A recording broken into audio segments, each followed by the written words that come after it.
이정숙은 15년 동안 남편의 살인범을 찾아 헤맸습니다. 결혼식장에서 청소부로 일하던 그날 우연히 들은 한마디가 모든 것을 바꿔놓았습니다. 저는 그를 치고 도망쳤어요. 아무도 알지 못했죠. 충격적인 진실. 남편을 죽인 사람의 딸이 바로 그녀의 아들과 결혼하려 한다는 것. 1시간 후면 결혼식이 시작됩니다. 그녀는 이제 선택해야 합니다. 아들의 행복을 위해 침묵할 것인가, 아니면 15년간 기다려온 정의를 실현할 것인가. 하지만 이 이야기 뒤에는 누구도 상상하지 못한 더 충격적인 진실이 숨겨져 있습니다. 한정우 회장이 숨기고 있는 비밀, 연희의 진짜 고백, 그리고 도연이 내릴 최종 결정까지, 이 모든 것이 마지막 순간에 뒤바뀌게 됩니다. 여러분이 계신 곳에서 좋아요와 구독 버튼을 눌러주시고 이 영상을 어디서 보고 계신지 댓글로 알려주세요. 여러분의 응원이 더 많은 감동적인 이야기를 만드는 원동력이 됩니다. 가늘게 내리는 비가 결혼식장 창문을 타고 흘러내렸다.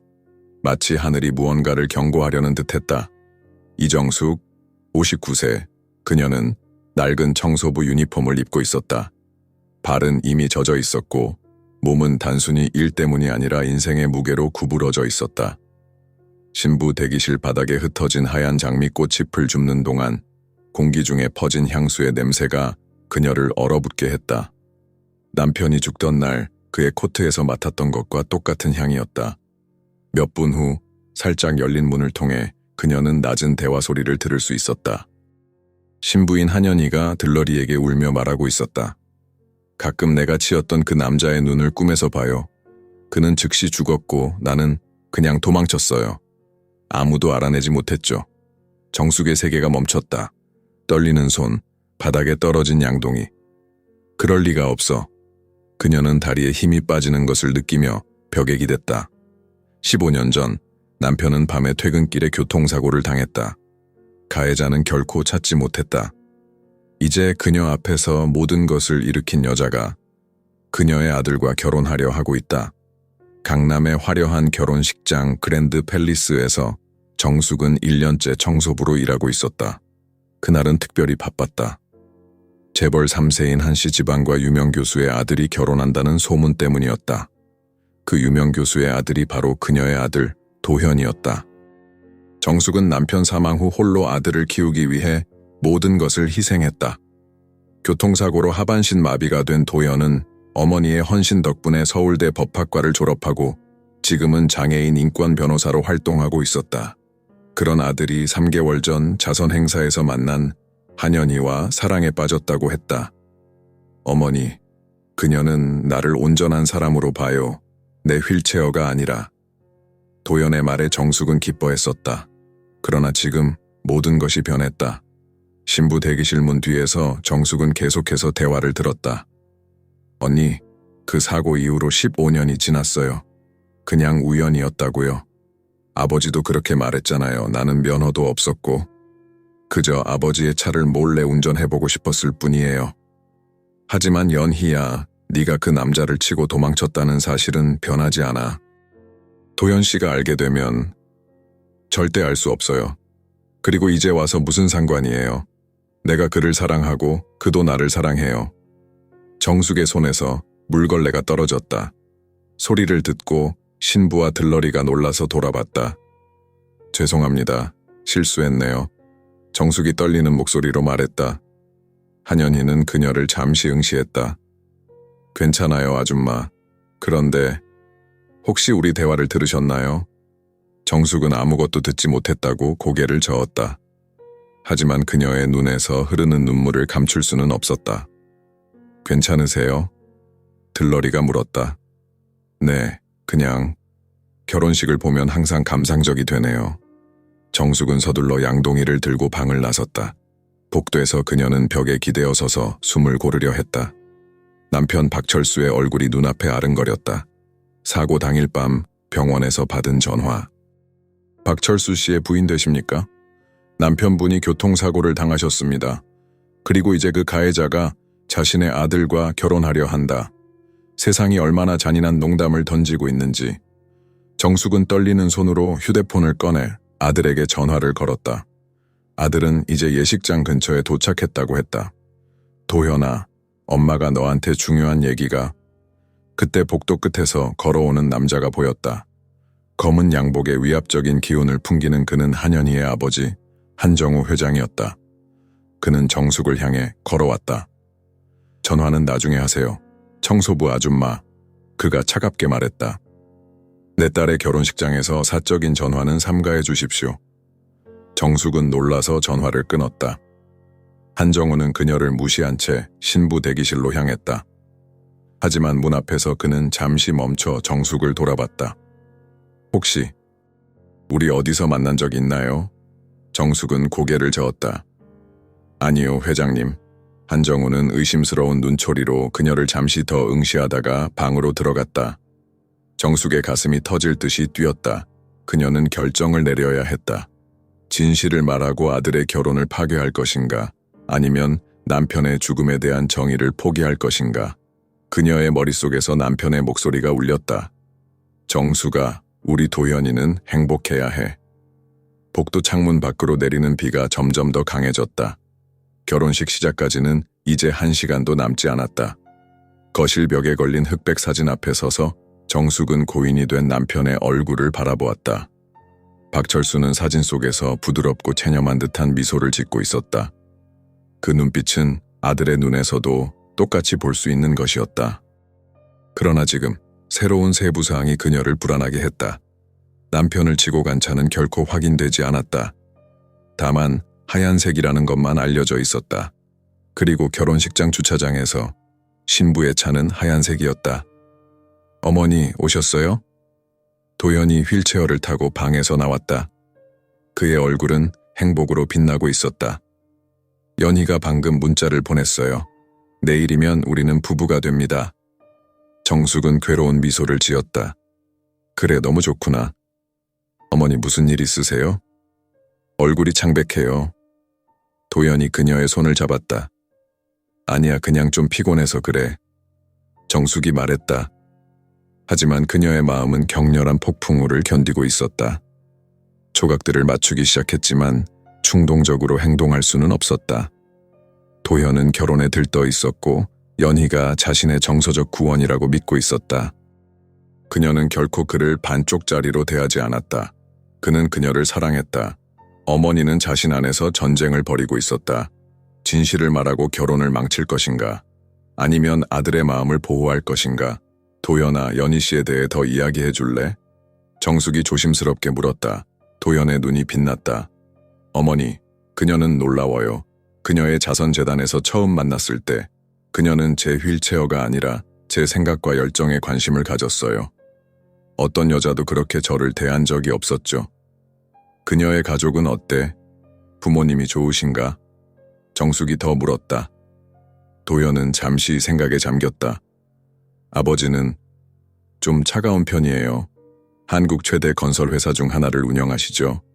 어머니는 10년 전에 돌아가셨어요. 교통사고로. 정숙의 심장이 멈췄다. 교통사고? 네, 연희가 많이 아파했어요. 그래서 우리가 처음 만났을 때 제가 사고로 아버지를 잃었다고 했을 때 그녀는 정말 공감했죠. 정숙은 소파에 앉아야 했다. 더 많은 조각들이 맞아떨어지기 시작했다. 연희의 어머니도 교통사고로 죽었다. 하필 10년 전에. 한정우 회장이 그녀를 의심스럽게 바라본 이유가 이해되기 시작했다. 어머니, 내일 결혼식 때 제가 입장할 때 저를 밀어주실 거죠? 도연이 물었다. 정숙은 눈물을 참으며 고개를 끄덕였다. 물론이지, 내 아들. 휴대폰이 울렸다. 도연이 보고 웃었다. 연희예요. 정숙은 주방으로 가서 차를 끓이는 척했다. 그러나 귀를 기울여 아들의 대화를 들었다. 네, 내일 모든 게 완벽할 거야. 응, 나도 너를 사랑해. 정말? 너의 아버지가 나에게 특별한 선물을 준비했다고? 알았어, 내일 보자.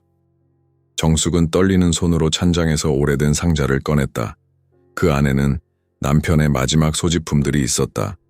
경찰이 돌려준 물건들, 지갑, 시계, 열쇠, 그리고 깨진 안경. 그녀는 천천히 안경을 꺼내 바라보았다. 사고 당시 남편이 쓰고 있던 것이었다. 어머니, 뭘 찾고 계세요? 도현이 주방으로 들어왔다. 정숙은 급히 상자를 닫았다. 아무것도 아니야. 그냥 내일 결혼식에 입을 옷을 생각하고 있었어. 도현은 미소를 지었지만 그의 눈에는 의심이 스쳤다. 어머니, 무언가 걱정되는 게 있으신 것 같아요. 말씀해 주세요. 정숙은 아들을 바라보았다. 그의 얼굴에서 남편의 모습이 보였다. 똑같은 눈, 똑같은 입술 모양. 그녀는 결정을 내려야 했다. 15년간의 정의를 추구할 것인가? 아니면 아들의 행복을 위해 침묵할 것인가? 도현아, 난 그저... 정숙이 말을 시작했지만 현관 초인종이 울렸다. 도현이 휠체어를 돌려 현관으로 향했다. 누구지? 이 시간에? 정숙이 문을 열자 예상치 못한 손님이 서 있었다. 한연희의 들러리, 오늘 결혼식장에서 그녀의 대화를 들었던 여자였다. 안녕하세요, 죄송합니다만 이정숙 여사님 맞으신가요? 여자가 물었다. 정숙은 놀라서 고개를 끄덕였다. 네, 맞습니다만. 제 이름은 김민지입니다. 연희의 친구예요. 그녀는 목소리를 낮추었다. 이야기 나눌 수 있을까요? 중요한 일입니다. 도현이 현관으로 나왔다. 누구세요? 민지는 빠르게 상황을 파악했다. 안녕하세요, 도현 씨. 저는 연희의 친구예요.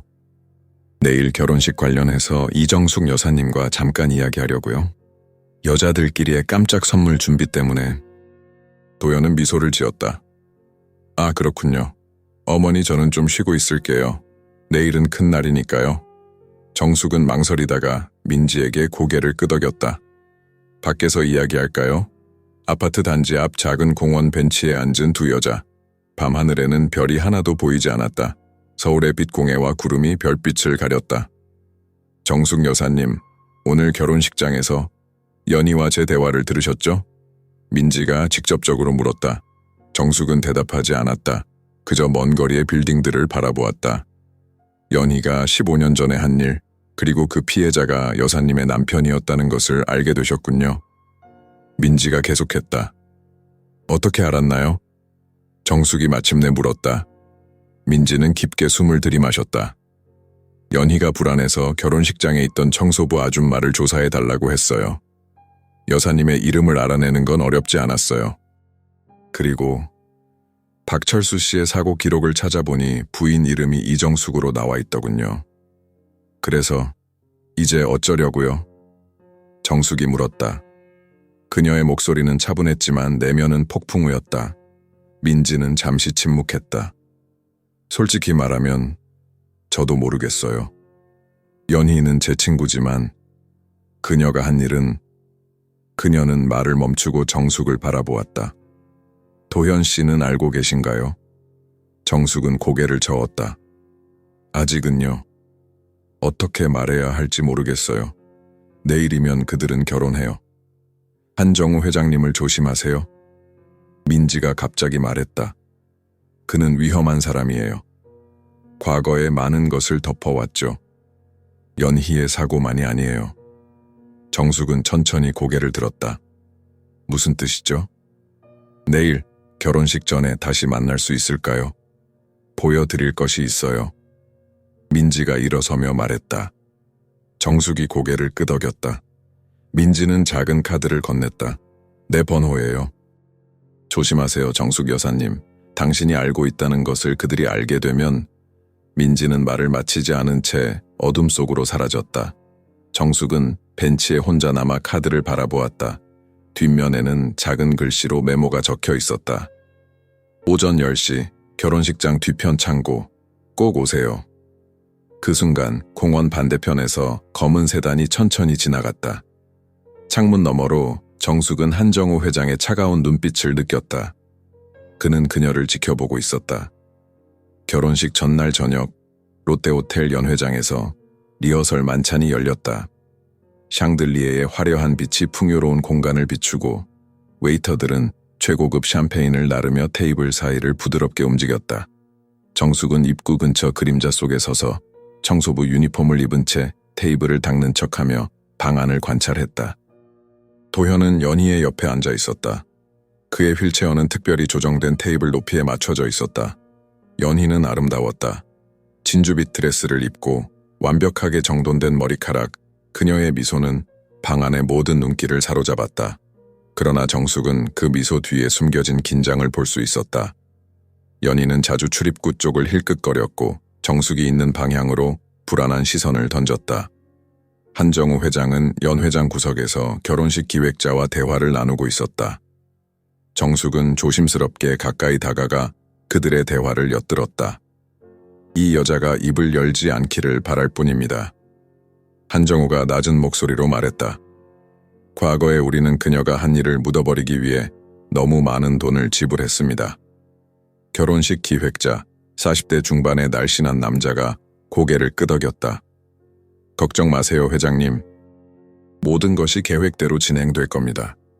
신부의 과거 실수가 이 아름다운 결합을 방해하지 않도록 할 것입니다. 실수. 한정우의 목소리가 날카로워졌다. 그건 실수가 아니었어. 그리고 그 사람이 누구였는지 알았다면 그는 문장을 마치지 않고 주변을 둘러보았다. 그의 시선이 정숙에게 닿자 그녀는 재빨리 시선을 피하고 테이블을 더 열심히 닦았다. 당신, 한정우가 그녀를 향해 걸어왔다. 어제 결혼식장에서 본 청소부 아줌마 아닌가? 정숙은 천천히 고개를 들어 그와 마주 보았다. 가까이서 보니 한정우의 얼굴에는 세월의 흔적이 깊게 패여 있었다. 권력과 부를 향한 끝없는 욕망이 만들어낸 주름들. 네, 회장님. 그녀는 공손하게 대답했다. 우리 딸의 결혼식에서도 일하나? 그가 물었다. 네, 내일도 청소 담당입니다. 한정우는 그녀를 잠시 더 응시했다. 그의 눈에는 의심과 함께 무언가 더 깊은 감정이 있었다. 인식, 두려움. 그래, 잘 해주길 바라네. 정숙이 고개를 숙이자 한정우는 뒤돌아 연 회장을 가로질러 도현에게 다가갔다. 그는 도현의 어깨를 가볍게 두드리며 크게 웃었다. 완벽한 장인 역할을 연기하고 있었다. 리허설 만찬이 끝나고 정숙은 서둘러 강남 세브란스 병원으로 향했다. 밤 10시가 넘은 시간, 병원은 한적했다. 그녀는 15년 전 남편이 운명했던 바로 그 병원이었다.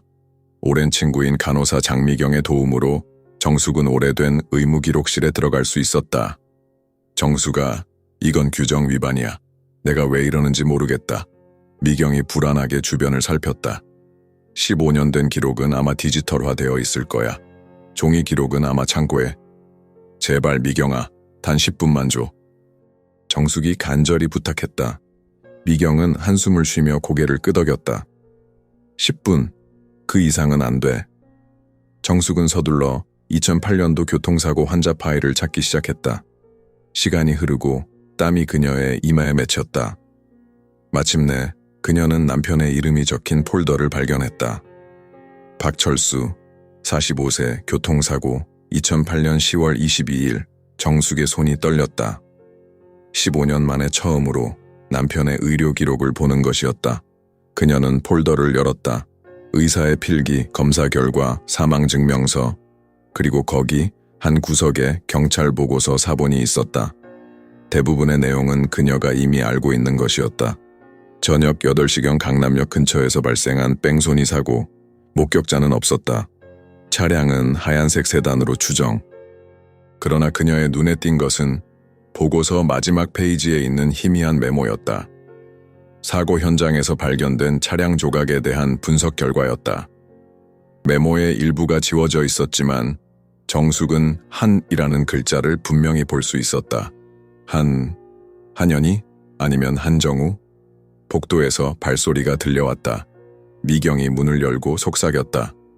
정숙아, 경비원이 순찰 중이야. 지금 나가야 해.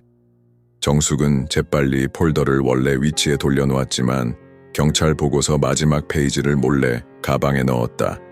미경의 안내로 그들은 비상구를 통해 빠져나왔다. 병원 밖 차가운 밤 공기 속에서 정숙은 깊게 숨을 내쉬었다.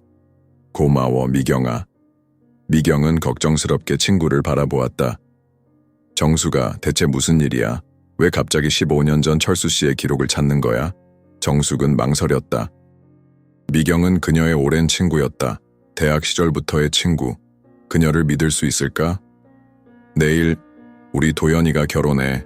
정숙이 마침내 입을 열었다. 알아. 네가 얼마나 자랑스러워하는지 지난번에 말했잖아. 미경이 말했다. 그런데 신부가... 정숙의 목소리가 떨렸다. 신부가 15년 전 철수를 치고 간 사람일지도 몰라. 미경의 얼굴이 창백해졌다. 뭐라고? 어떻게 그런 일이? 오늘 결혼식장에서 그녀의 고백을 우연히 들었어. 그리고 지금 이 경찰 보고서에 한이라는 글자가 있어. 미경은 친구의 어깨를 붙잡았다. 정수가 이건 너무 큰일이야. 도연이한테 말했어? 정숙은 고개를 저었다. 어떻게 말해? 아들아, 네가 사랑하는 여자가 네 아버지를 죽인 사람이야 라고. 하지만 진실을 알아야 해. 내일이면 그들은 부부가 될 거야. 미경이 말했다. 알아. 하지만 더 확실한 증거가 필요해. 정숙이 말했다. 내일 아침 결혼식 전에 만날 사람이 있어. 그녀가 뭔가 알고 있을지도 몰라. 정숙은 미경에게 민지와의 만남에 대해 이야기했다. 미경은 걱정스러운 표정으로 들었다. 조심해, 정숙아. 한정우 같은 사람들은 위험해. 그들은 권력과 돈으로 모든 것을 감출 수 있어. 내 아들의 행복과 남편의 정의, 둘 중 하나를 선택해야 한다면? 정숙의 목소리가 작아졌다. 미경은 친구를 꼭 안아주었다. 내가 내일 결혼식장에 갈게. 혼자 두지 않을 거야. 정숙이 집으로 돌아왔을 때 도현은 이미 잠들어 있었다. 그의 방문 앞에 서서 정숙은 아들의 평화로운 숨소리를 들었다. 내일 그의 인생이 완전히 바뀔 것이다. 결혼으로 인해서 또는 그녀가 밝힐 진실로 인해서. 정숙은 조용히 자신의 방으로 들어가 경찰 보고서를 자세히 살펴보았다. 희미한 빛 아래 그녀는 지워진 부분을 복원하려고 노력했다. 다음에 무슨 글자가 있었을까? 그녀는 종이를 빛에 비춰보았다. 희미하게, 매우 희미하게 그녀는 글자의 흔적을 볼 수 있었다. 한정우? 연희의 아버지? 창밖으로 서울의 밤하늘을 바라보며 정숙은 결단을 내렸다. 내일 그녀는 진실을 밝힐 것이다. 민지가 가진 정보가 무엇이든 그것이 마지막 퍼즐 조각이 될 것이다. 그리고 만약 한정우가 이 모든 것의 배후라면 그녀의 휴대폰이 울렸다. 모르는 번호였다. 여보세요? 정숙이 조심스럽게 대답했다. 잠시 침묵 후 낮고 위협적인 목소리가 들렸다. 이정숙 씨, 과거는 과거에 묻어두는 게 좋을 겁니다. 당신 아들의 행복을 위해서라도. 전화가 끊겼다. 정숙은 얼어붙은 채 휴대폰을 바라보았다. 그들이 알고 있었다. 그들은 그녀가 알고 있다는 것을 알고 있었다. 그녀는 주방으로 가서 차를 끓였다. 15년 동안 그녀를 괴롭혀온 그날의 기억이 다시 한번 선명하게 떠올랐다. 병원에서 온 전화. 남편의 찢어진 코트. 멍들고 부서진 그의 안경. 장례식에서 홀로 서 있던 도현. 아버지의 영정사진을 바라보며 눈물을 흘리던 모습. 어머니, 이렇게 일찍 일어나셨어요? 도현의 목소리에 정숙은 깜짝 놀라 뒤를 돌아보았다. 그는 휠체어에 앉아 문간에 서 있었다. 얼굴에는 피곤함이 가득했지만 눈은 기대감으로 빛나고 있었다. 오늘이 드디어 내 결혼식이에요. 그가 말했다. 잠을 잘 수가 없었어요. 정숙은 강한 미소를 지으려 노력했다. 그래, 오늘은 특별한 날이지. 차 한잔 할래? 도연이 고개를 끄덕이며 테이블 쪽으로 휠체어를 밀었다. 정숙은 두 잔의 차를 따르고 아들 옆에 앉았다. 어머니, 연희가 어떤 사람인지 아세요? 도연이 갑자기 물었다.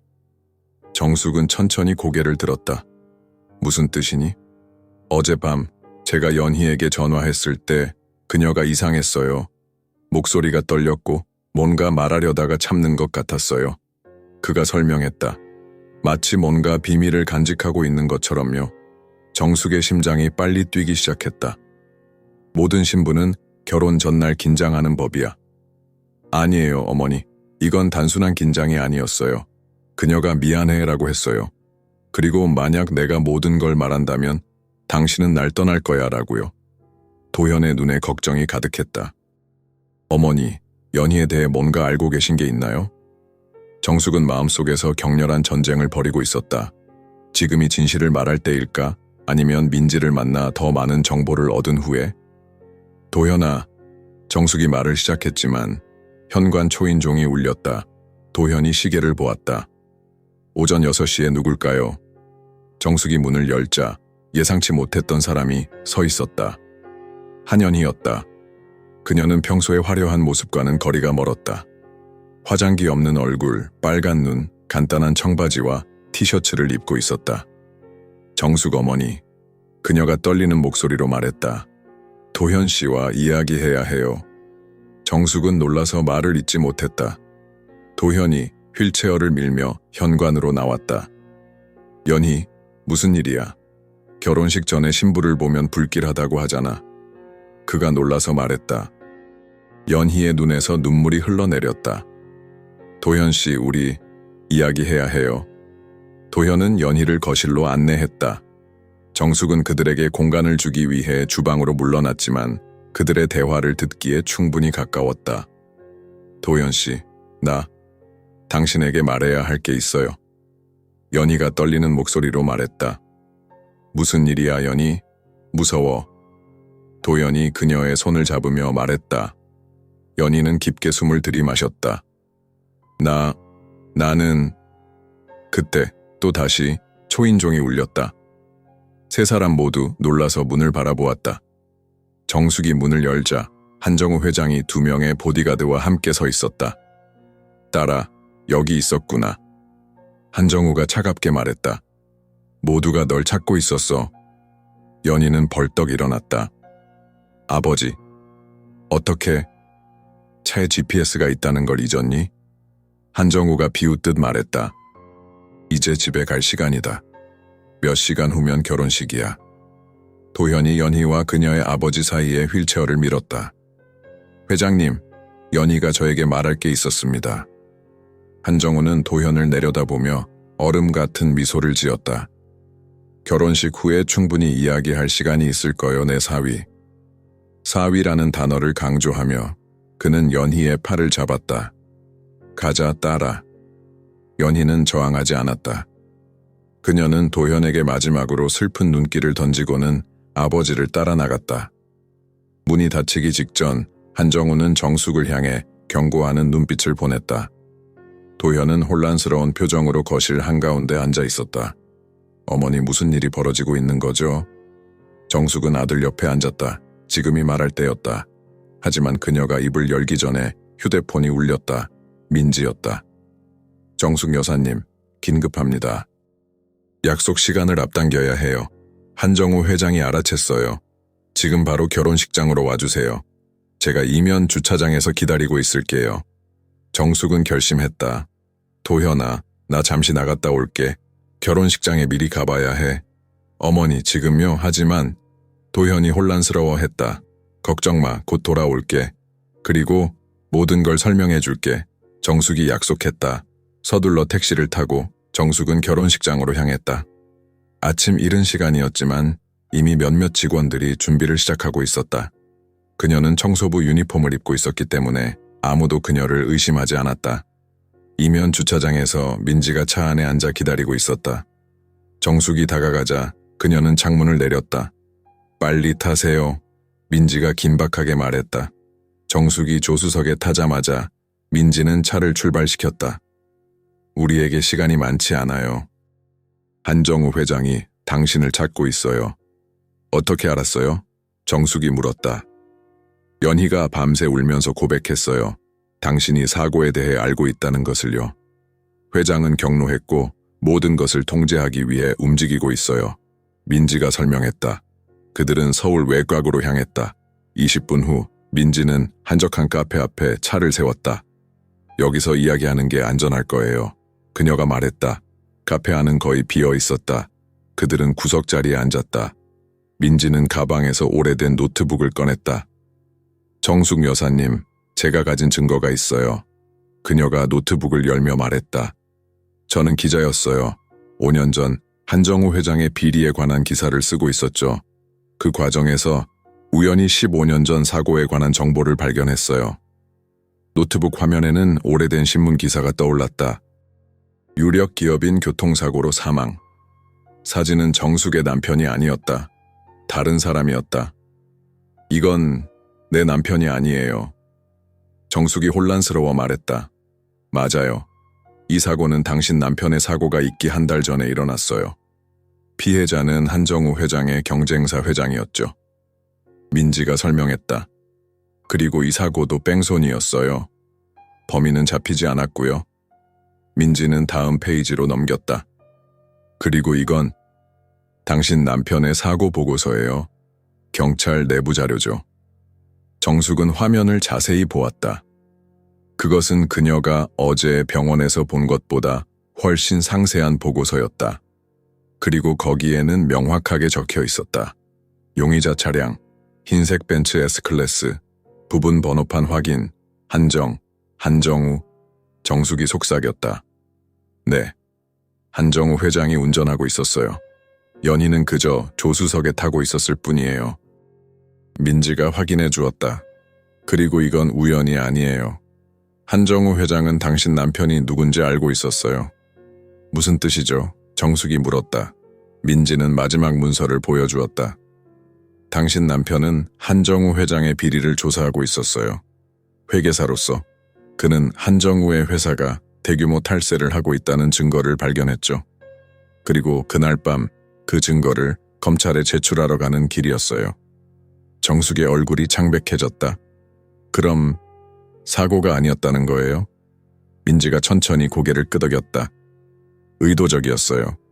한정우 회장은 당신 남편을 침묵시키기 위해 글을 치었어요. 그리고 이제 15년 후 그의 딸이 당신 아들과 결혼하려고 해요. 운명의 아이러니죠. 그렇지 않나요? 증거. 이 모든 증거를 가지고 있었으면서 왜 지금까지 말하지 않았어요? 정숙이 떨리는 목소리로 물었다. 민지의 눈에 눈물이 고였다. 두려웠어요. 한정우 회장은 강력해요. 제 기사가 나간 후 저는 모든 것을 잃었어요. 직업, 명성, 심지어 가족까지. 그는 저를 완전히 파괴했어요. 정숙은 이제 모든 것을 이해했다. 오래된 녹음기를 가방에서 꺼냈다. 그럼 이제 어떻게 해야 할까요? 민지는 결연한 표정으로 말했다. 진실을 밝혀야 해요. 결혼식에서, 모든 사람들 앞에서. 한정우 회장의 권력은 그의 평판에서 나와요. 그 평판이 무너지면 그의 제국도 무너질 거예요. 그리고 내 아들은? 정숙이 물었다. 아들에게 진실을 알려주세요. 그가 선택할 수 있게 해주세요. 민지가 대답했다. 정숙은 창밖을 바라보았다. 해가 완전히 떠올랐다. 결혼식까지는 이제 5시간밖에 남지 않았다. 그럼 결혼식장으로 돌아가요.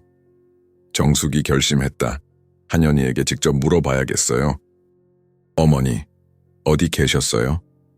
연희 아버지가 전화해서 어머니가 결혼식을 방해하려 한다고 했어요. 도현의 목소리는 혼란과 상처로 가득했다. 정숙은 깊게 숨을 들이마셨다. 이제 더 이상 피할 수 없었다. 그녀는 천천히 아들 앞에 앉았다. 그녀의 손은 떨렸고 목은 마른 사막처럼 메말랐다. 어떻게 시작해야 할지, 어떤 말로 아들의 세계를 무너뜨려야 할지 알 수 없었다. 도현아, 내가 믿기에 연희가 너의 아버지를 죽인 사고에 연루되어 있었어. 시간이 멈춘 것 같았다. 도현의 얼굴에서 모든 색채가 사라졌다. 그는 휠체어에 꼼짝 않고 앉아 마치 어머니의 말을 제대로 이해하지 못한 것처럼 그녀를 바라보았다. 무슨 말씀이세요? 그의 목소리는 거의 들리지 않을 정도로 작았다. 정숙은 민지에게서 받은 문서들을 꺼내 테이블 위에 펼쳤다. 어제 결혼식장에서 연희가 친구에게 고백하는 것을 우연히 들었어. 그녀가 15년 전에 누군가를 치고 도망쳤다고. 도현은 충격으로 말을 잇지 못했다. 그의 눈은 테이블 위의 문서들을 바라보았지만 마치 그것들을 실제로 보지 못하는 것 같았다. 그리고 오늘 아침 나는 더 많은 증거를 찾았어. 정숙이 계속했다. 연희는 차 안에 있었지만 실제로 운전했던 건 그녀의 아버지였어. 한정우 회장이 아버지를 친 거야. 도현의 눈에서 눈물이 흘러내렸다. 어머니, 이게 무슨... 어떻게 연희가 아버지를 그는 말을 잇지 못하고 흐느꼈다. 정숙은 아들에게 다가가 그를 꼭 안았다. 그의 어깨가 흐느낌으로 떨렸다. 15년간의 상실과 배신, 그리고 새롭게 밝혀진 충격적 진실이 한꺼번에 밀려왔다. 잠시 후 도현은 천천히 고개를 들었다. 그의 눈은 붉게 충혈되어 있었지만 그 안에는 분노의 불꽃이 타오르고 있었다. 증거를 보여주세요. 그가 단호하게 말했다. 정숙은 모든 문서를 하나씩 설명했다. 경찰 보고서, 목격자 진술, 그리고 민지가 제공한 추가 정보들. 마지막으로 그녀는 녹음기를 꺼냈다. 이건 연희가 직접 고백하는 녹음이야. 그녀가 재생 버튼을 누르자 연희의 떨리는 목소리가 방 안에 울려 퍼졌다. 그 깨진 헤드라이트와 피를 지울 수가 없어요. 마치 그가 마지막 순간까지 나를 바라보는 것 같았어요. 도현은 녹음이 끝날 때까지 침묵했다. 그의 얼굴에는 복잡한 감정들이 교차했다. 충격, 분노, 배신감, 그리고 무엇보다 깊은 상실감. 그녀가 알고 있었어요. 그가 마침내 말했다. 모든 것을 알면서도 내게 다가왔던 거예요. 정숙은 천천히 고개를 끄덕였다. 처음에는 아마도 그녀도 몰랐을 거야. 하지만 나중에 너와 내가 누구인지 알게 되었을 때 도현은 갑자기 휠체어를 돌려 창가로 향했다. 그는 서울의 스카이라인을 바라보며 오랫동안 침묵했다. 정숙은 아들이 모든 것을 받아들일 시간이 필요하다는 것을 알고 조용히 기다렸다. 제가 그녀를 처음 만났던 날을 기억해요. 도현이 마침내 입을 열었다. 장애인 인권 자선 행사였어요. 그녀는 너무나 아름답고 친절했어요. 내 휠체어를 보고도 전혀 주저하지 않았죠. 다른 사람들과 달리 그녀는 내 눈을 똑바로 쳐다봤어요. 그의 목소리가 떨렸다. 어떻게 이런 일이, 어떻게 내가 아버지를 죽인 사람의 딸을 사랑하게 된 거죠? 정숙은 아들 곁으로 다가갔다. 운명이 때로는 잔인한 장난을 치기도 해. 도연은 갑자기 고개를 들었다. 그녀가 정말로 알고 있었을까요? 아니면 그녀도 자신의 아버지에게 속았던 걸까요? 정숙은 한숨을 쉬었다. 확실히 알 수는 없어. 하지만 그녀가 오늘 아침 우리 집에 온 이유는 고백하기 위해서였을 거야. 도현의 눈에 희미한 희망의 불빛이 보였다. 그럼 그녀도 이 상황에서 벗어나고 싶었던 거예요? 그녀도 진실을 원했던 거죠? 정숙은 조심스럽게 대답했다. 그랬을 수도 있어. 하지만 결국 그녀의 아버지가 그것을 막았지. 도현은 휠체어를 테이블 쪽으로 돌려 문서들을 다시 살펴보았다. 그는 법률가로서의 날카로운 눈으로 모든 증거를 분석했다. 이것으로 한정우 회장을 기소할 수 있을까요? 15년이 지났지만 살인사건에는 공소시효가 없어요. 민지는 그렇게 생각해. 정숙이 대답했다. 하지만 한정우는 강력한 사람이야. 그는 이미 많은 증거를 인멸했고 많은 사람들을 침묵시켰어. 도현의 얼굴에 결연한 표정이 드리웠다. 그렇다면 우리가 그를 멈춰야 해요. 아버지를 위해서. 정숙은 아들의 변화를 지켜보았다. 충격과 슬픔에서 결단으로. 그것은 도현이 항상 가지고 있던 강인함이었다. 어린 시절 사고 후 재활 치료를 받을 때도 법학 공부를 하면서도 그는 결코 포기하지 않았다. 결혼식은 어떻게 할 거니? 정숙이 조심스럽게 물었다. 도현은 잠시 생각에 잠겼다. 진행해야 해요. 뭐라고? 정숙이 놀라서 물었다. 결혼식을 진행해야 해요. 도현이 반복했다. 모든 손님들, 언론, 한정우의 비즈니스 파트너들이 모인 자리에서 진실을 밝혀야 해요. 정숙은 아들의 눈에서 단호한 결심을 볼 수 있었다. 그것은 복수심이 아니었다. 정의를 향한 갈망이었다. 하지만 연희는? 정숙이 물었다. 도연의 얼굴에 고통스러운 표정이 스쳤다. 그녀에게 선택할 기회를 줄 거예요. 진실을 말하거나 아버지를 계속 보호하거나. 정숙은 천천히 고개를 끄덕였다. 아들아, 난 네가 무슨 결정을 내리든 지지할 거야. 도현은 휠체어를 돌려 그의 방으로 향했다. 준비해야 해요. 결혼식까지 몇 시간 남지 않았어요. 문이 닫히고 정숙은 혼자 거실에 남았다. 그녀는 창밖을 바라보았다. 구름이 모여들기 시작했고 비가 올 것 같았다. 마치 하늘도 오늘의 드라마를 예감하는 것 같았다. 그녀의 휴대폰이 울렸다. 미경이었다. 정수가 결혼식장에 이상한 남자들이 있어. 경비원으로 위장한 것 같은데 모두 당신을 찾고 있어. 한정우의 사람들이야. 정숙이 말했다. 우리가 진실을 알고 있다는 걸 그가 알아버렸어. 어떻게 할 거야? 미경이 걱정스럽게 물었다. 정숙은 결심했다. 우리는 계획대로 진행할 거야. 도현이 결혼식에서 진실을 밝힐 거야. 조심해, 정수가. 한정우는 위험한 사람이야. 미경이 경고했다. 통화가 끝나고 정숙은 남편의 사진을 바라보았다. 철수야, 드디어 정의를 찾을 수 있을 것 같아. 하지만 그 대가로 우리 아들이 사랑을 잃게 될지도 몰라. 도연의 방에서 흐느끼는 소리가 들렸다. 정숙은 가슴이 찢어지는 듯한 아픔을 느꼈다. 아들은 이미 너무 많은 것을 잃었다. 아버지, 걸을 수 있는 능력, 그리고 이제 그가 사랑했던 여자까지. 하지만 그녀는 도연의 강인함을 알고 있었다. 그는 이것도 이겨낼 것이다. 그는 항상 그랬다. 정숙은 천천히 도현의 방으로 향했다. 오늘 그들은 함께 진실을 마주할 것이다. 15년의 기다림 끝에 마침내 정의의 순간이 다가오고 있었다. 결혼식장은 화려함과 우아함으로 가득했다.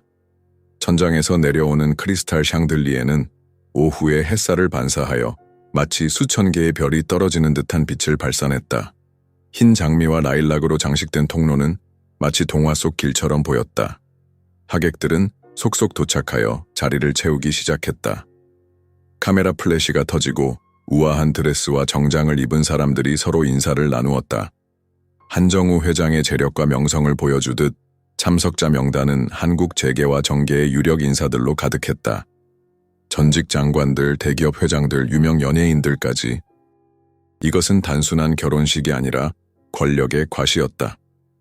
정숙은 입구 근처에서 도현의 휠체어를 밀며 서 있었다. 그녀는 평소보다 더 정성을 들여 차분한 네이비 블루 드레스를 입고 머리를 단정하게 올렸다.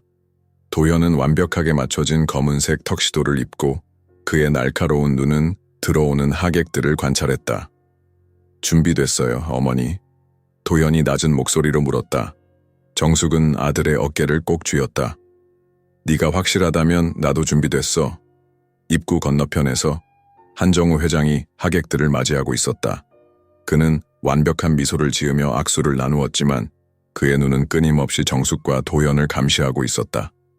그의 뒤에는 2명의 경호원이 서 있었다. 평범한 하객처럼 보이도록 턱시도를 입고 있었지만 그들의 경계하는 자세와 날카로운 시선은 그들의 진짜 목적을 드러냈다. 회장님이 우리를 지켜보고 있어요. 도현이 말했다. 무서워? 정숙이 물었다. 도현은 고개를 저었다. 아니요. 오히려 결연해요. 아버지를 위해서 이게 옳은 일이에요. 장내 아나운서의 목소리가 울려 퍼졌다. 신랑과 하객 여러분, 자리에 앉아주시기 바랍니다. 결혼식이 곧 시작됩니다. 하객들이 자리를 잡는 동안 정숙은 도연의 휠체어를 제단 옆으로 밀었다. 전통적인 결혼식에서 신랑은 제단에 서서 신부를 기다리지만 도연의 경우는 특별했다. 그는 자신의 휠체어가 자랑스러웠고 그것을 숨기고 싶어 하지 않았다. 제단에 도착하자 도연은 주머니에서 작은 봉투를 꺼냈다. 그는 그것을 정숙에게 건넸다. 사회자에게 이걸 전해주세요. 그가 말했다. 결혼식이 시작되기 전에 정숙은 고개를 끄덕이고 봉투를 받았다. 그녀는 사회자, 중년의 품이 있는 남성에게 다가갔다. 죄송합니다만 이건 신랑이 전해달라고 한 것입니다. 결혼식 시작 전에 열어보시길 부탁드려요. 사회자는 의아한 표정으로 봉투를 받았다. 네, 알겠습니다. 그 순간 결혼 행진곡이 울려 퍼지기 시작했다. 문이 열리고 한현희가 아버지의 팔에 손을 얹고 입장했다. 그녀는 눈부시게 아름다웠다. 순백의 드레스는 그녀의 날씬한 몸매를 완벽하게 감싸고 베일 아래로 보이는 그녀의 얼굴은 마치 천사처럼 빛나고 있었다. 하지만 정숙은 그 눈에 담긴 슬픔과 두려움을 볼 수 있었다. 연희는 아버지의 팔에 의지한 채 천천히 걸어왔다. 그녀의 시선은 도연을 향했고 그들의 눈이 마주쳤을 때 연희의 눈에서 눈물이 흘러내렸다. 한정우는 딸을 재단까지 데려온 후 도연에게 형식적인 미소를 지었다. 그의 눈에는 경고의 메시지가 담겨 있었다. 그는 도연의 어깨를 잠시 쥐었다. 겉으로는 축복의 제스처처럼 보였지만 그 힘은 위협적이었다. 행복하게 해주길 바라네, 내 사위. 그가 낮은 목소리로 말했다. 한전구가 자리로 돌아가자 사회자가 앞으로 나섰다. 그는 방금 받은 봉투를 열어 내용을 확인했다. 그의 얼굴이 창백해졌지만 그는 전문가다운 태도로 행사를 시작했다. 오늘 우리는 박도연 씨와 한연희 씨의 결합을 축하하기 위해 이 자리에 모였습니다. 결혼은 두 사람의 사랑을 넘어 두 가족의 만남이자 새로운 시작입니다. 사회자는 잠시 머뭇거렸다. 그는 도현을 바라보았고 도현은 고개를 끄덕였다. 그러나 식을 진행하기 전에 신랑께서 몇 말씀 하시겠다고 합니다. 객석에서 작은 웅성거림이 일었다. 이것은 예정에 없던 순서였다. 한정우는 자리에서 몸을 앞으로 기울였다. 그의 표정은 긴장으로 굳어졌다. 도연은 마이크를 받아들고 천천히 말하기 시작했다. 그의 목소리는 차분했지만 강한 결의가 느껴졌다. 먼저 오늘 이 자리에 와주신 모든 분들께 감사드립니다. 특히 저를 여기까지 키워주신 어머니께 깊은 감사를 드립니다. 그는 잠시 말을 멈추고 정숙을 바라보았다. 그녀의 눈에는 눈물이 고여 있었다. 그리고 연희에게 그는 이제 자신의 신부를 바라보았다. 나는 네가 처음 본 순간부터 널 사랑했어. 내 미소, 내 웃음소리, 내 따뜻한 마음까지. 연희의 얼굴에서 눈물이 흘러내렸다. 그녀는 도현의 말이 어디로 향할지 알고 있는 듯했다. 하지만 예라고 말하기 전에 나는 한 가지 질문을 해야만 해. 도현의 목소리가 더 강해졌다. 연희야, 15년 전 10월 22일 넌 어디에 있었니? 장내가 완전히 조용해졌다. 모든 눈이 연희에게 향했다. 그녀의 몸이 떨리기 시작했다. 도현 씨. 그녀가 속삭였다. 한정구가 자리에서 벌떡 일어났다. 이게 무슨 소리야? 식을 계속 진행해. 도연은 그를 무시하고 계속 말했다. 그날 밤 한 남자가 강남역 근처에서 채치여 사망했어. 그 남자는 내 아버지였어. 그리고 나는 그 차가 누구의 것이었는지 알고 싶어. 객석에서 충격의 탄식이 흘러나왔다. 기자들이 재빨리 메모를 하기 시작했고 카메라 플래시가 더 자주 터졌다. 연희는 마치 모든 힘이 빠진 것처럼 흔들렸다. 그녀의 친구 민지가 재빨리 다가가 그녀를 지탱해 주었다. 그만해. 한정우가 소리쳤다. 그는 재단으로 다가오려 했지만 경호원들이 그를 막았다. 그들은 더 이상 한정우의 명령을 따르지 않는 듯했다. 정숙은 놀랐다. 무슨 일이 벌어지고 있는 거지? 그때 장내 뒤쪽에서 한 남자가 일어섰다. 그는 중년의 딱딱한 인상의 남자였다. 한정우 씨, 당신은 체포되었습니다.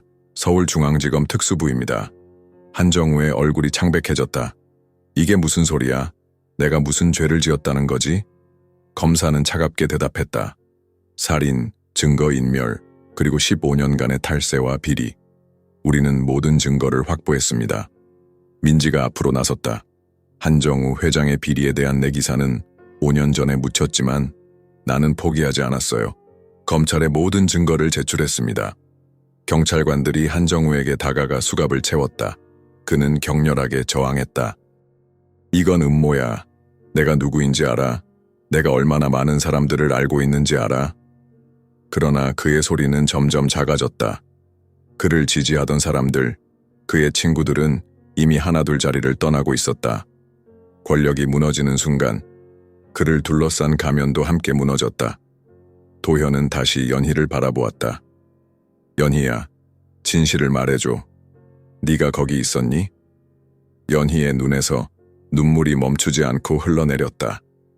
그녀는 천천히 고개를 끄덕였다. 그래, 나는 그 차 안에 있었어. 하지만 내가 운전한 게 아니야. 내 아버지가, 그가 운전했어. 그녀의 목소리는 작았지만 마이크를 통해 모든 사람에게 들렸다. 그리고 당신이 누구인지 알게 된 후에도 나는 계속 당신에게 다가갔어. 처음에는 단지 호기심에서였어. 하지만 점점 나는 진짜로 당신을 사랑하게 됐어. 도연의 눈에서도 눈물이 흘러내렸다. 왜 진실을 말하지 않았어? 무서웠어. 연희가 흐느꼈다. 아버지가 무서웠고 널 잃는 것도 무서웠어.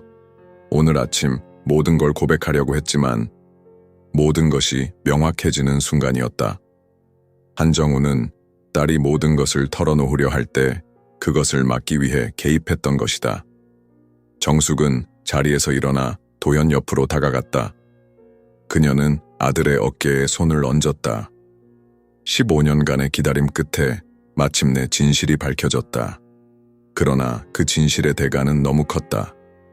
혼란스러운 결혼식장에서 연희는 떨리는 걸음으로 대기실로 향했다. 그녀의 하얀 드레스 자락이 바닥을 쓸며 흐느적거렸다. 도연은 망설임 없이 휠체어를 밀며 그녀를 따라갔다. 정숙은 아들이 연희를 쫓아가는 모습을 지켜보았다. 그녀의 가슴은 복잡한 감정으로 가득 찼다. 분노, 슬픔, 그리고 희미한 안도감. 15년의 진실이 마침내 밝혀졌지만 그 대가로 아들의 마음은 산산조각이 났다. 대기실 안에서 연희는 소파에 털썩 주저앉았다. 그녀의 완벽했던 메이크업은 눈물로 번져 있었고 머리카락은 흐트러져 있었다. 도연은 그녀 앞에 휠체어를 세우고 조용히 바라보았다. 그들 사이에는 말로 표현할 수 없는 깊은 침묵이 흘렀다. 진실을 말해줘, 연희야. 도연이 마침내 입을 열었다. 모든 것을. 연희는 떨리는 손으로 눈물을 닦았다. 그녀의 입술이 말할 수 없는 고통으로 일그러졌다. 나는 차 안에 있었어. 하지만 운전한 건 내 어머니였어. 그녀가 마침내 고백했다. 도연의 눈이 놀라움으로 커졌다. 어머니? 연희는 천천히 고개를 끄덕였다. 그래, 어머니가 운전하고 있었어. 나는 조수석에 앉아 있었지. 우리는 쇼핑을 마치고 집으로 돌아가는 중이었어. 그날 밤은 비가 많이 왔어. 시야가 좋지 않았어. 그녀의 목소리는 점점 작아졌다. 다시 커졌다. 마치 15년 전의 기억 속으로 빠져들었다가 다시 돌아오는 것 같았다. 갑자기 한 남자가 길을 건너고 있었어. 어머니가 브레이크를 밟았지만 너무 늦었어. 우리는 그를 쳤고 그는 즉시 그녀는 말을 잇지 못하고 흐느꼈다. 도연은 침묵 속에서 그녀가 계속할 수 있도록 기다렸다. 어머니는 공포에 질렸어. 그녀는 차를 멈추지 않고 계속 달렸어. 나는 돌아가야 한다고 소리쳤지만 어머니는 듣지 않았어. 집에 도착했을 때 아버지가 모든 것을 알게 됐고 그는 모든 것을 처리하겠다고 했어. 연희는 이제 도연의 눈을 똑바로 바라보았다. 그녀의 눈에는 깊은 후회와 슬픔이 담겨 있었다. 몇 달 후 어머니는 다른 교통사고로 돌아가셨어. 그녀는 죄책감에 시달렸고 마지막 순간까지 그날 밤의 악몽에서 벗어나지 못했어. 나도 마찬가지였어. 매일 밤 그 사고의 장면이 꿈에 나타났어. 도연은 잠시 생각에 잠겼다. 그의 얼굴에는 수많은 감정이 교차했다. 그럼 네 어머니가 사고를 냈고 너는 그저 조수석에 있었던 거야? 연희는 천천히 고개를 끄덕였다. 하지만 나도 책임이 있어. 내가 도망치는 것에 동의했으니까. 내가 경찰에 신고하라고 주장했어야 했는데. 도연은 갑자기 다른 질문을 던졌다. 그럼 언제 알게 됐어? 내가 누구인지, 내 아버지가 누구였는지. 연희의 얼굴이 창백해졌다. 그녀는 입술을 깨물었다. 처음 널 만났을 때 난 몰랐어. 정말이야. 하지만 우리가 더 가까워지면서 네가 아버지를 교통사고로 잃었다는 이야기를 했고 날짜와 장소가 일치했어. 그때 내 심장이 멈춘 것 같았어. 그녀는 잠시 말을 멈추고 깊게 숨을 들이마셨다. 아버지에게 물었어. 그는 처음에는 부인했지만 결국 인정했어.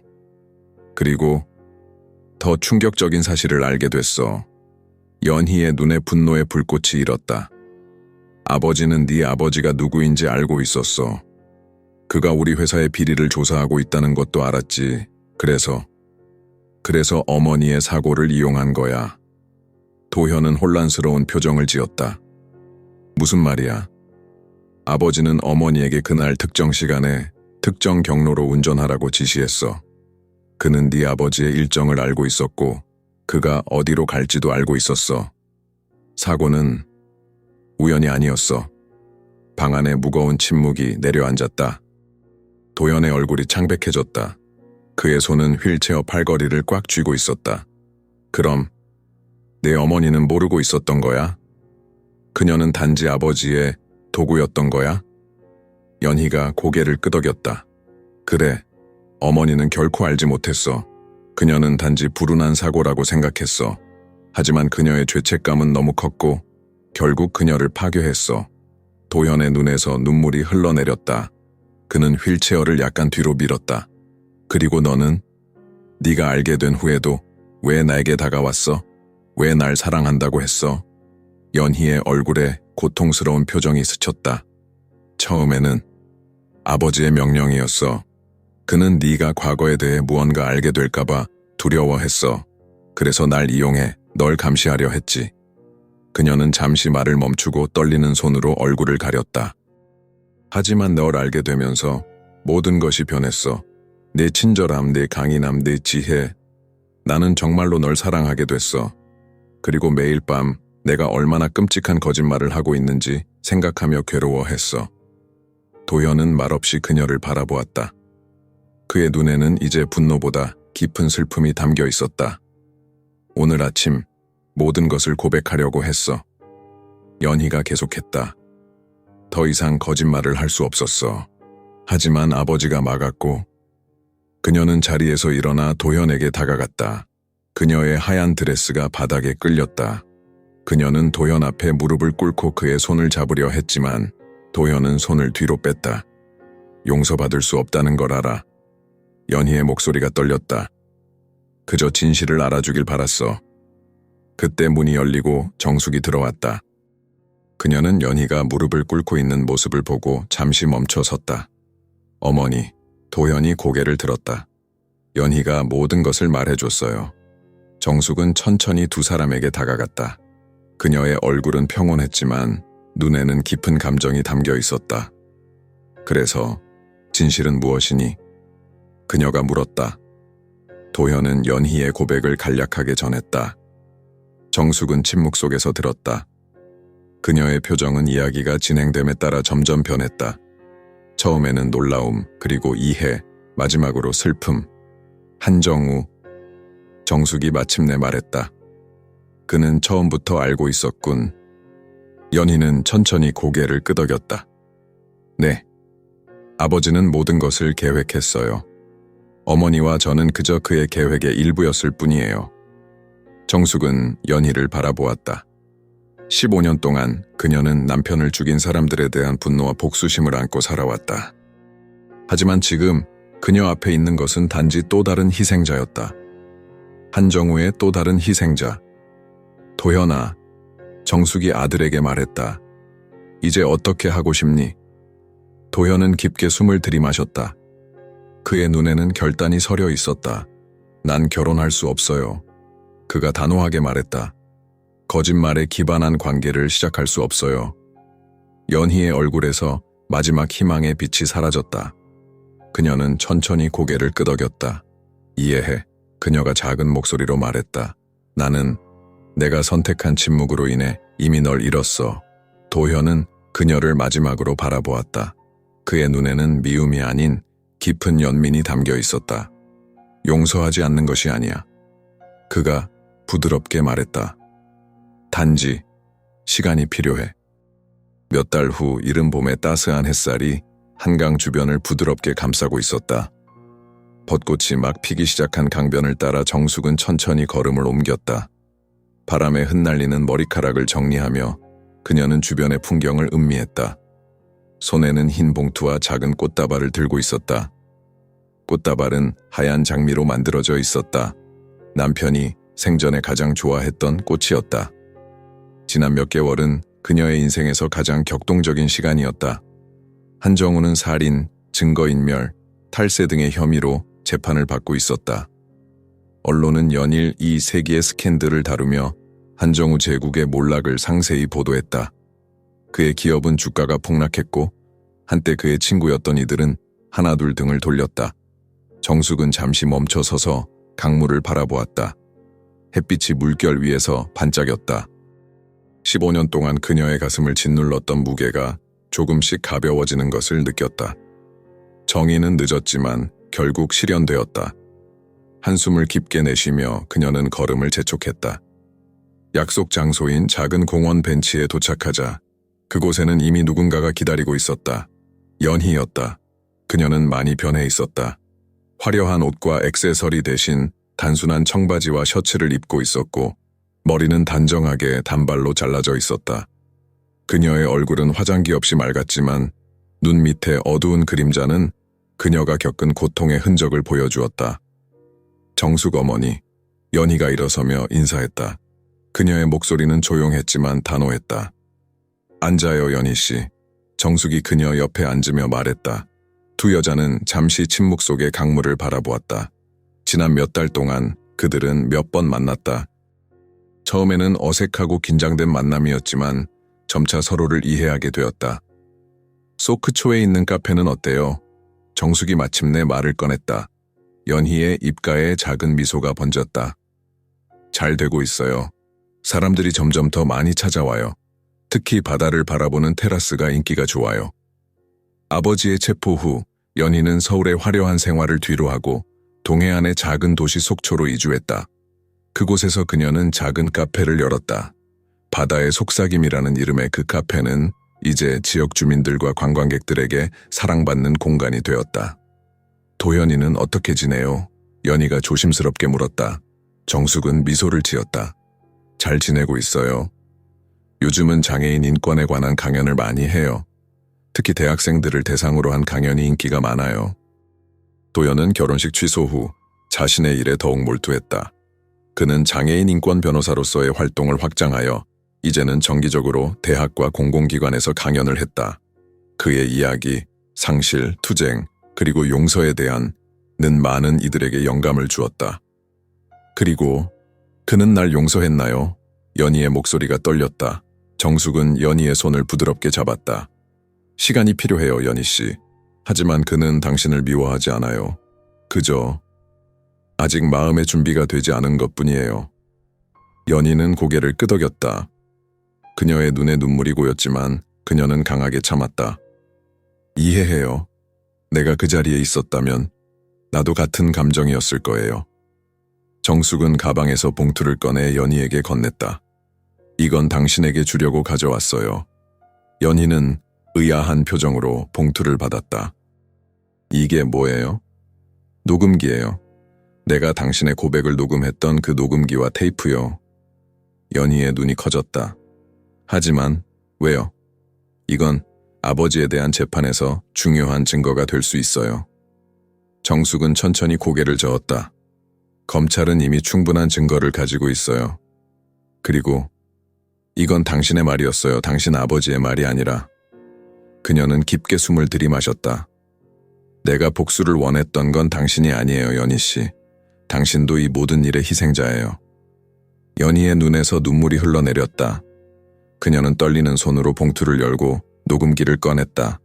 작고 낡은 카세트 녹음기였다. 그녀는 조심스럽게 그것을 손에 쥐었다. 고마워요, 정숙 어머니. 그녀가 말했다. 이건 제게 너무 큰 의미가 있어요.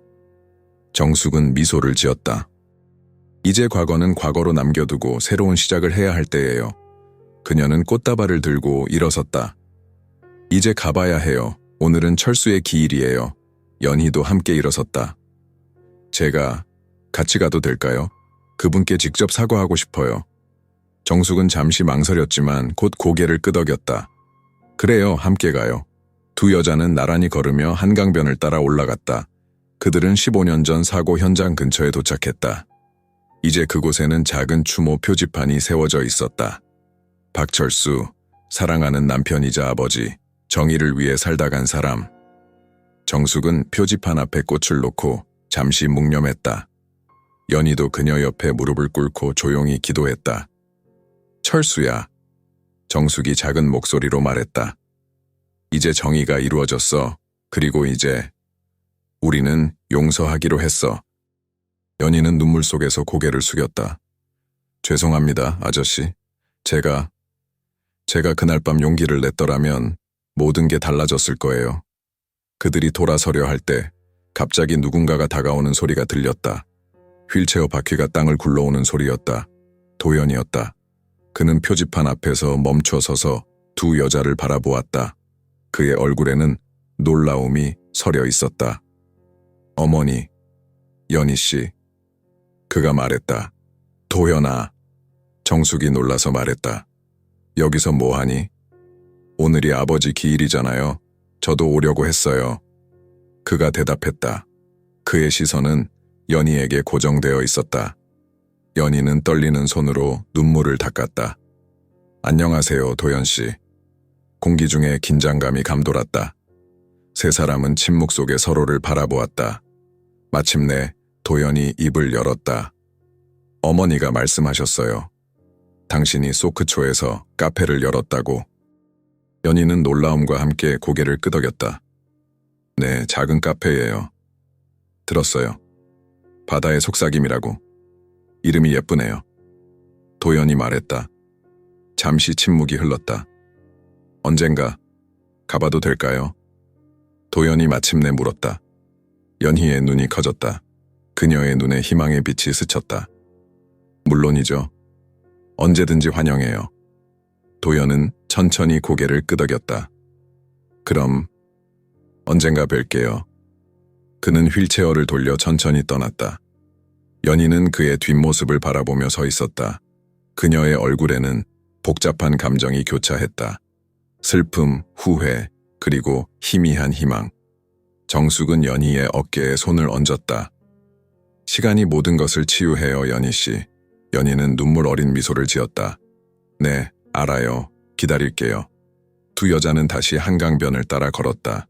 봄바람이 그들의 머리카락을 부드럽게 흩날렸다. 강물은 계속해서 흘러갔고 벚꽃은 조용히 피어나고 있었다. 정숙은 빈 교회에 도착했다. 그곳은 도연과 연희의 결혼식이 열릴 뻔했던 곳이었다. 이제는 텅 비어 있었지만 여전히 평화로움이 감돌았다. 그녀는 제단 앞에 멈춰 서서 봉투 하나를 놓았다. 그 안에는 녹음기와 꽃, 그리고 편지가 들어 있었다. 때로는 정의는 벌하는 것이 아니라 다시는 반복되어서는 안 될 교훈을 가르치는 것이다. 편지에 그렇게 적혀 있었다. 때로는 정의와 복수 사이의 선택이 용서와 새로운 시작 사이의 결정이 될 수 있습니다. 정숙은 15년간 기다려온 정의를 실현할 기회를 얻었지만 결국 그녀가 선택한 것은 용서였습니다. 그녀는 진정한 가해자를 처벌하되 또 다른 희생자인 연희에게는 새로운 삶의 기회를 주었습니다. 여러분이라면 어떤 선택을 했을까요? 15년간의 분노와 슬픔 끝에 용서할 수 있었을까요? 이 이야기는 우리에게 진실이 항상 표면적으로 보이는 것만은 아니라는 것을 가르쳐 줍니다. 한정우처럼 권력과 돈으로 모든 것을 감출 수 있다고 생각하는 사람들도 있지만 결국 진실은 빛을 찾아 나옵니다. 그리고 도연과 연희처럼 사랑과 진실 사이에서 고통받는 사람들에게는 시간이 필요합니다. 상처는 치유될 수 있고 새로운 시작은 언제나 가능합니다. 여러분의 인생에서 용서하기 가장 어려웠던 순간은 언제였나요? 이 감동적인 이야기가 마음에 드셨다면 채널 구독과 좋아요, 그리고 주변 분들과 공유해 주세요. 여러분의 응원이 더 많은 감동적인 이야기를 만들어갈 수 있는 힘이 됩니다. 다음 이야기에서 또 만나요.